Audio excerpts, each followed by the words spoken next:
여러분 안녕하십니까. 11월 24일 새벽이 되었습니다. 저는 책입니다. 우리 정치판을 들여다보면 여야 모두 포퓰리즘에서 발을 빼지 못합니다. 특히 선거를 앞두고 그렇습니다. 대구 옛 지명 달구벌과 그리고 광주의 빛골, 그 앞글자를 딴 고속철 건설 사업, 이른바 달빛 고속철은 얼마 전 대구시장 홍준표와 야당 원내대표 홍익표가 만나서 예비 타당성 조사조차 없이 추진하기로 합의했습니다. 예타 면제를 한 겁니다. 대구가 지역구인 국민의힘 원내대표 윤저욱이 대표 발의를 하고 여야 의원 무려 216명이 서명을 해서 헌정사상 최다 의원이 발의자가 됐습니다. 그 명단에서 빠진 81명은 영호남 화학과 국토균형개발이라는 명분을 반대하는 셈이 되었습니다. 언론은 여야가 이 앞에도 이 태국 경북 통합신공항 건설과 그리고 광주 군공항 이전을 특별법으로 서로 맞바꾸기를 했다, 주고받기를 했다, 그런 전력이 있다고 꼬집었습니다. 이 특별법은 당초 정부 계획과 달리 205km 구간에 복선 고속철도를 건설하도록 하고 있습니다. 그러려면 시속 300km를 보장하는 선로를 2개 이상 깔아야만 합니다. 국토부는 사업비가 11조 원을 웃돌 것으로 추산했습니다. 그런데 원래 계획보다 시간 단축은 고작 2분에 그친다는 것도 지적이 됐습니다. 경유역들이 많아서 일반 철도를 깔면 86분, 그리고 고속철도를 깔면 84분이 걸린다는 것입니다. 불과 2분 차이죠. 이미 일반 철도 사업비도 물가 상승으로 인해서 6조 원을 넘겼는데 2분을 당기려고 5조 원을 더 쓰겠다는 것은 문제라는 겁니다. 홍익표는 홍준표 강기정을 만나 연내 특별법을 처리하겠다고 약속했습니다. 홍준표는 한 발 더 나아가 국회가 결정하면 기재부는 따라오게 돼 있다고 했습니다. 참 놀라운 말입니다. 결국 정부 동의 없이 여야 합의만으로 초대형 사업을 강행하겠다는 것입니다. 11조 원을 들여서 고속철이 완성이 되면 2035년 수송인원은 주중에는 고작 하루 7,800여 명 정도 예상이 됩니다. 그동안 광주 대구 고속도로도 하루 교통량이 전국 고속도로 평균의 절반이 안 될 만큼 한산합니다. 그런데 굳이 철도를 깔아야 하느냐 하는 비판도 많았습니다. 언론은 정치 논리로 만든 지방공항들처럼, 예컨대 전라도 무안공항처럼 달빛 고속철도 역시 텅 빈 열차가 될 거라고 비판합니다. 결국 논란이 확산되자 대구와 광주시가 23일 달빛 고속철도 사업을 고속이 아닌 일반 달빛 철도로 추진하기로 했습니다. 대신에 단선이 아니라 복선을 한다, 이 얘기를 합니다. 일반 철도 건설은 10월 16일 홍준표와 홍익표가 대구시청에서 만난 자리에서 홍준표 시장이 제안을 했고, 그리고 강기정 광주시장도 동의했다고 합니다. 그런데 일반 복선 철도로 해도 8조 7,110억 원으로 2조 7천억 원 정도가 더 소요됩니다. 과연 이 계획은 포퓰리즘입니까? 아닙니까? 자, 이번에는 예고해드린 대로 이 남북관계에 대해서 말씀을 드리겠습니다. 지금 남북관계 긴박하게 돌아가고 있습니다. 시작은 북한의 예정된 도발입니다. 북한은 20일 밤 이른바 군사 정찰 위성의 3차 발사를 시도했습니다. 이 3차 발사는 이미 오래전부터 예정이 되어 있었죠. 이는 지난 8월 정찰 위성 발사 실패 후 약 3개월 만입니다. 김정은은 2차례 정찰 위성 발사에 실패를 하자 푸틴에게 가서 원하는 탄약을 제공하고 대신에 미사일 발사 기술과 부품을 제공받은 것으로 알려졌습니다. 그리고 국제사회의 연이은 경고에도 불구하고 이번 3차 발사를 한 것입니다.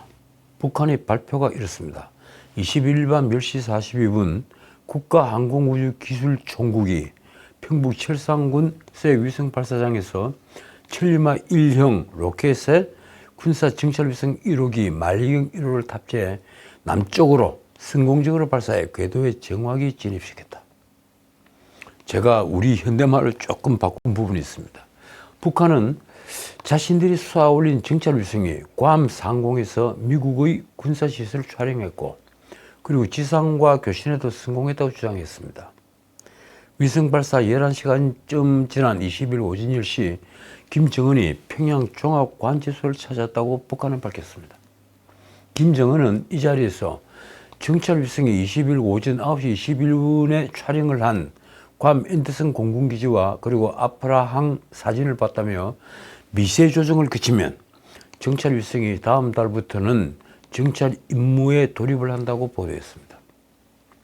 말하자면 위성이 궤도에 정상 진입했을 뿐 아니라 지상과 교신도 이루어졌다는 주장입니다. 김정은은 강한 주먹에 이어 말리를 굽어보는 눈이 생겼다고 강조했습니다. 참 문학적 표현입니다. 이제 우리가 할 수 있는 필요한 조치가 무엇일까요? 그것은 2018년 9월 문재인이 평양에서 김정은과 이른바 정상회담이란 걸 하면서 채택을 했던 이 평양 공동선언의 부속 합의서 9.19 군사합의를 파기하는 것입니다. 우리 정부도 이미 예고를 하고 있었죠. 북한이 세 번째 정찰 위성을 속이만 쏘면 이 군사합의는 파기한다. 이 9.19 군사합의는 우리가 스스로 무장해제한 위험한 합의였습니다. 제가 이 방송에서도 수차례 말씀을 드렸죠. 합의서엔 남북한 간의 군사적 우발 충돌 방지 차원에서 군사분계선 MDA를 기준으로 남북한 접경지에 비행금지구역, 그리고 포병사격 및 연대급 이상 야외 기동훈련 금지구역, 완충구역 등을 설정하는 내용이 담겨 있습니다. 생각해 보십시오. 휴전선에서 멀리 떨어져 있는 평양, 그리고 불과 직경 거리로는 27km, 도로 거리로 해도 40여 킬로밖에 되지 않는 서울. 이 군사합의로는 뭐가 더 위험합니까? 이 합의서로 인해 우리는 서울을 직접 겨냥하고 있는 북한 장사정포의 움직임을 확인할 길도, 그리고 그 장사정포를 무력화할 수단을 작동한 길도 잃었습니다. 제가 언젠가 한 말씀드렸죠. 아파치 헬기가 보유하고 있는 헬파이어 미사일의 사거리가 7km 남짓하다. 그런데 10km 안에 회전익 비행 금지가 되어 있습니다. 이 합의는 아파치 헬기를 그러니까 무력화한 합의로서 스스로 무장해제를 한 것이라고 하는 이유입니다. 어떻든 정부는 20일 남북 간 상호 신뢰가 회복될 때까지 9.19 군사합의 효력의 일부를 정지했습니다. 이에 따라 군사분계선 일대의 대북 정찰 그리고 감시 활동이 즉각 재개됐습니다.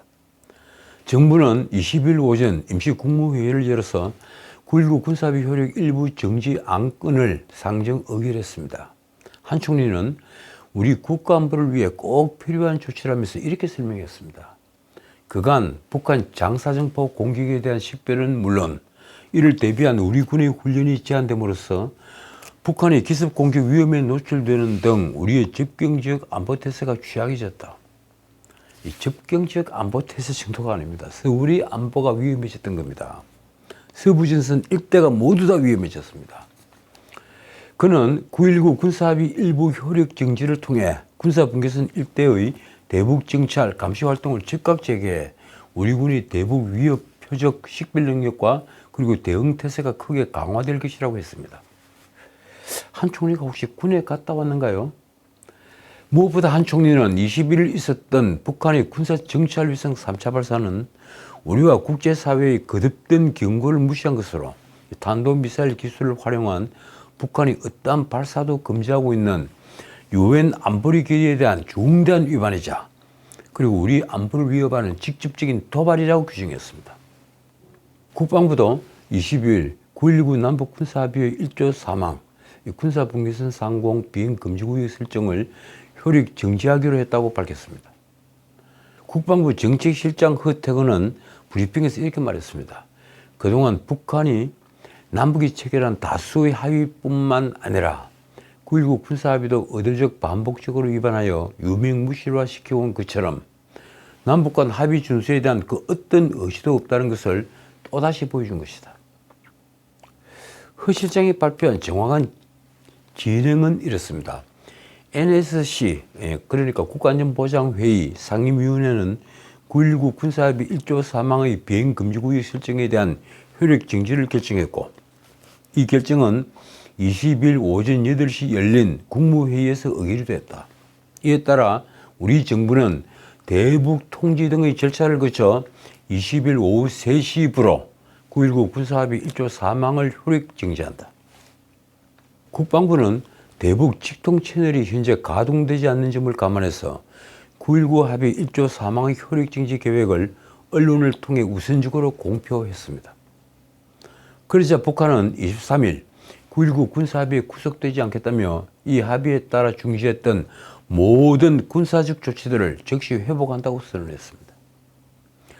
조선중앙통신에서 북한 국방성은 현 정세를 통제불능의 국면으로 몰아간 저들이 무책임하고 엄중한 정치 군사적 도발 행위에 대한 대가를 반드시 치러야 한다며 이렇게 밝혔습니다.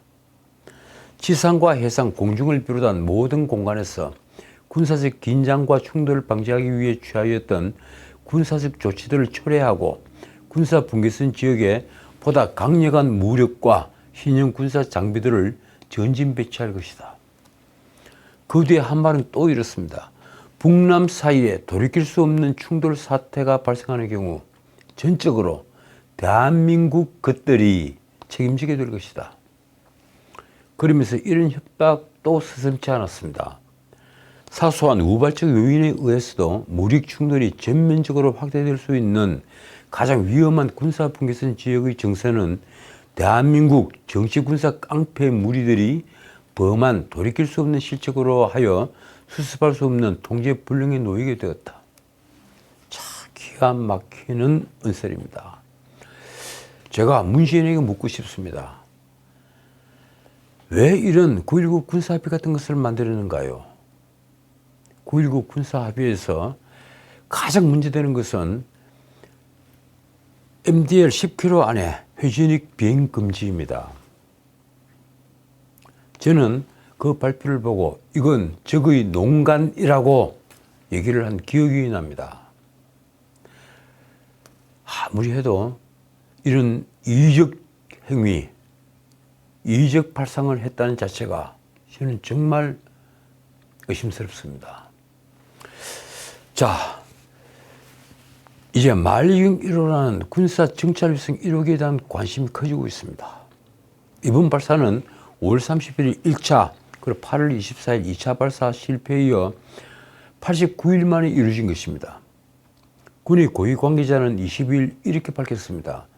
미국 우주군에서는 북한이 주장하는 군사 정찰 위성이 지구 저궤도에 진입했다는 것을 확인했다고 한다. 위성 작동 여부는 신호가 나오는지 등 추가로 분석해야 하겠지만 1, 2차 발사 때에 비해 기술이 진보한 것으로 보인다. 군사 정찰 위성은 저궤도를 돌죠. 그걸 성공했다는 겁니다.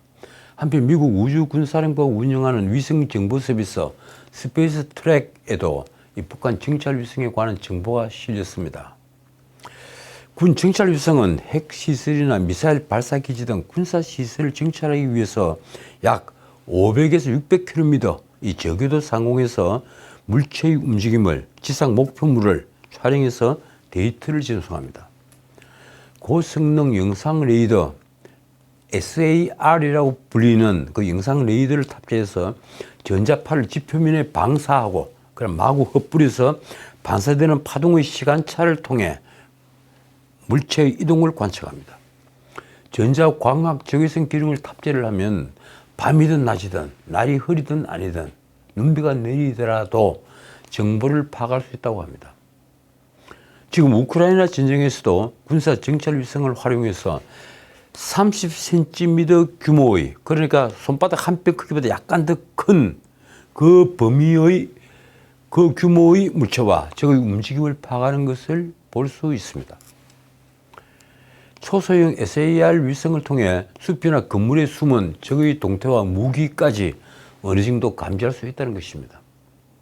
앞서 군이 올 5월 북한의 1차 군사 정찰 위성의 낙하물을 분석했을 때는 카메라의 해상도가 무려 4m급에 불과했죠. 그래서 웃음거리가 됐습니다. 이번에는 러시아의 기술과 부품, 자원 등으로 개선됐을 가능성이 아주 크다고 합니다. 푸틴이 그만큼 제공을 해준 겁니다. 국가정보원은 23일 국회정보위 비공개 회의에서 북한 발사체 성공에는 러시아의 도움이 있을 것으로 판단한다고 보고했습니다. 국정원의 설명이 이렇습니다. 북러 회담 당시 푸틴이 북한의 발사체 자체를 지원하겠다는 의지를 공개적으로 밝혔고, 회담 후에 북한이 설계도 및 1, 2차 발사체와 관련한 데이터를 러시아에 제공하고 러시아가 그 분석 결과를 다시 북한에 제공한 정황이 확인됐다. 현재 미국, 러시아, 중국, 유럽연합 등은 모두 군사 정찰 위성을 다수 운용을 하고 있습니다. 미국은 무려 10톤 이상의 정찰 위성 KH-11, 이걸 키홀이라고 합니다. 키홀 19기를 운용을 하면서 2026년까지 100kg 정도의 초소형 위성 1000여 기를 저궤도에 띄워서 극초음속 미사일 탐지 등 군사 위성망 블랙잭이라는 것을 구축하고 있는 중입니다. 중국은 최근 1톤급 20기 그리고 3톤급 67기 관측 위성을 운용하고 있습니다. 일본도 해상도 50cm급 SAR 위성 4기와 그리고 해상도 30cm에서 40cm 이른바 2호 위성 3기를 운영하고 있습니다. 이렇게 한반도를 둘러싼 강국들이 모두 군사 정찰 위성을 다수 운용하는 것과 달리 막상 우리는 아직 군사 정찰 위성이 없습니다. 단 한 개도 없습니다. 1992년 우리별 1호를 시작으로 위성 개발에 3조 원 이상을 투자했으나 아직 군사 정찰 위성은 없는 것입니다. 결국 북한이 이동식 미사일 발사나 핵미사일 위협을 실시간 탐지하는 것은 미국 군사 정찰 위성에 의존하고 있습니다. 군에서 정보 파트를 운용을 하고 있지만 대부분 미국의 협조를 받아 미국의 정보를 얻어오는 겁니다. 이에 따라 이 방위사업청과 국방과학연구소는 약 1조 2천억을 들여서 SAR 탑재위성 4기와 2호 IR 탑재위성 1기의 군사 정찰 위성을 개발하는 중입니다. 각각 800kg 급으로 연말 2호 IR 위성 1기부터 시작해서 2025년까지 모두 미국 반덴버그 공군기지에서 스페이스 X의 펠컨 9 로켓을 쏘아올려 30cm급 물체까지 감시를 하게 됩니다. 현재로서는 최신형 장비입니다. 어쨌든 정찰 위성은 유사시 선제 타격하는 킬체인과 우리의 방어체계 KAMD의 바로 핵심입니다. 자, 오늘은 정치 얘기는 아주 짧게 하겠습니다. 인요한 혁신위원장의 대통령은 나라님 발언이 지금 묘한 파장을 일으키고 있습니다. 민주당 대변인 한민수는 21일 대통령은 나라님이라고 발언한 인요한을 향해 윤석열 대통령의 아바타임을 고백했다, 이렇게 평가했습니다. 인요한 위원장은 대통령은 나라님, 상투 잡으라는 건가라고 밝히며 여당과 대통령의 수직적 관계를 재심립하라는 국민의 명령을 일축했다. 한민수는 인요한의 발언은 혁신의 존재 이유를 부정한 것으로 국민의힘의 변화를 기다려온 국민을 우롱했다고도 했습니다. 오죽하면 여당 내부에서조차 인요한의 용산 출장소 행태에 비판이 들끓고 있겠나. 이뿐이 아닙니다. 여러 사람 있지만 이수진은 정부 여당 혁신의 핵심 요구를 나라님이라는 전 근대적인 한마디로 뭉개버렸다고 지적했습니다. 대한민국 국민은 나라님을 모시는 봉건사회 백성이냐며 이렇게 따지기도 했습니다.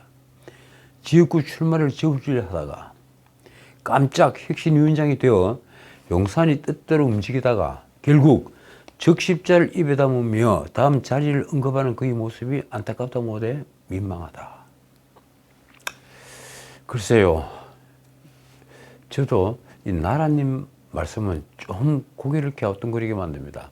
앞서 인용하는 한겨레 신문과의 인터뷰에서 혁신에 출범한 이유 중에 하나가 당과 대통령실의 수직적 관계를 바로잡기 위한 건데 대통령에게도 국정사회를 바꾸셨으면 좋겠다는 기대감이 있지 않느냐 하는 질문에 나를 자꾸 대통령 머리 위에 올리려고 하고 김기현 대표 머리 위에 올리려고 하지 말라며 이렇게 말했습니다. 대통령은 나라입니다.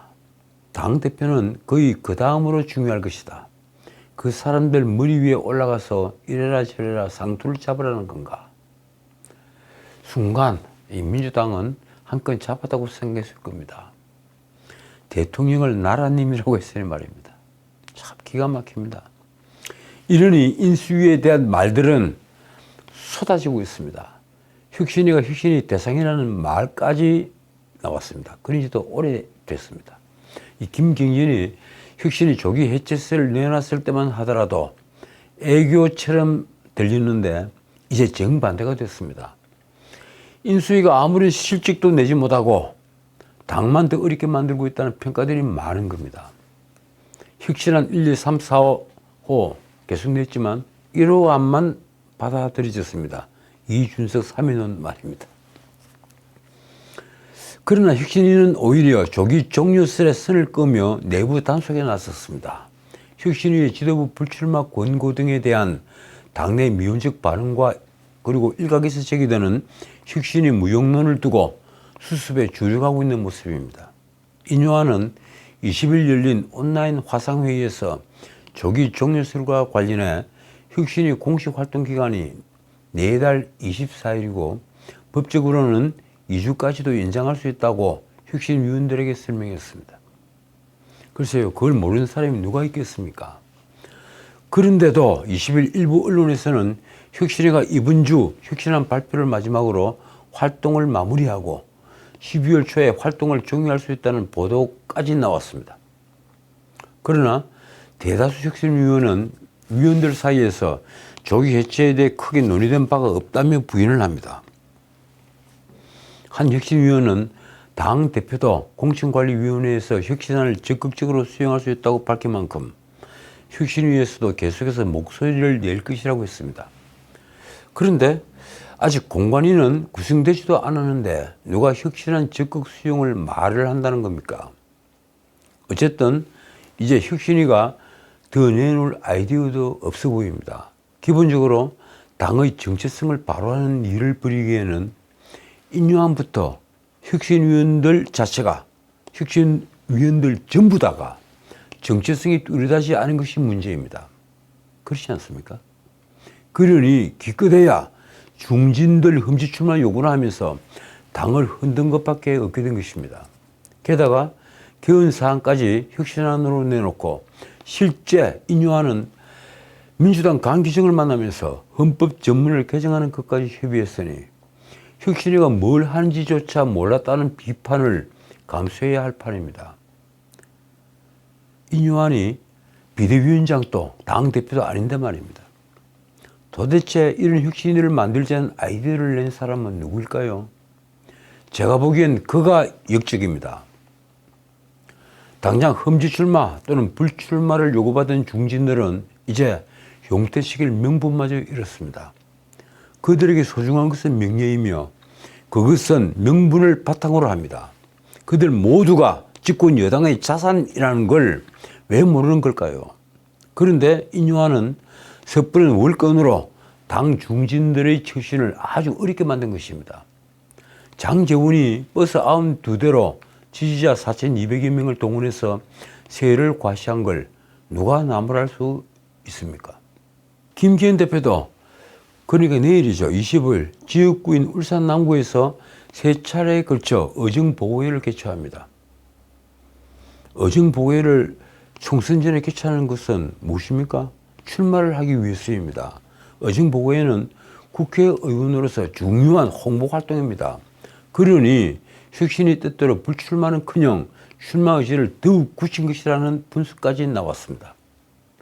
지도부는 당장 혁신위의 혁신안들을 1월경에 출범할 공천관리위원회 등으로 넘겨 논의하겠다고 합니다.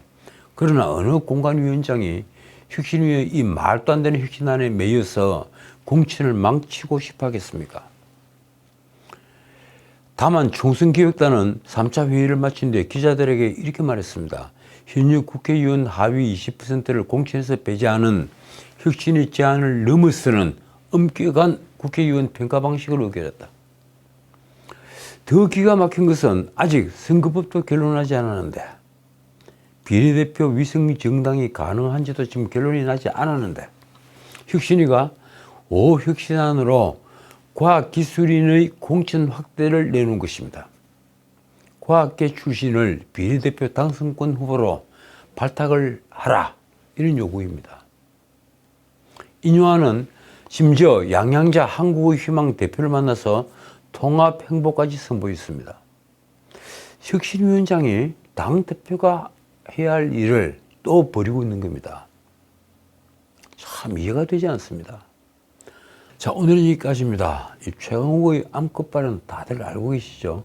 최강욱이 암컷이 슬쳐 이 발언을 했던 11월 19일 민영배 출판기념회 현장에는 강민정, 양정숙을 비롯한 8명의 국회의원이 있었습니다. 논란이 일고 파장이 커지는데도 사흘 내내 그 두 분을 포함해서 민주당 여성 의원들은 침묵을 지켰습니다. 21일 밤 민주당 의원들이 모인 단체 채팅방에서는 최강욱 발언을 두고 실전이 벌어졌다고 합니다. 그런데 여성 의원들은 애당초 참전하지조차 않았습니다. 최고위원 7명 가운데 4명이 여성이지만 최강욱 발언을 비판한 최고위원도 없었습니다. 그런데 22일 당 최고위에서 최강욱을 비상징계를 하자 당원권 정지 6개월 비상징계를 했죠. 그러자 당 전국여성위원회는 2시간 뒤에 성명서를 냈습니다. 이렇습니다. 최강욱의 비판이 누구를 향하건 간에 여성 혐오와 여성 비하가 내포된 발언이다. 강하게 유감을 표하며 최강욱의 진정한 반성과 사과를 요구한다.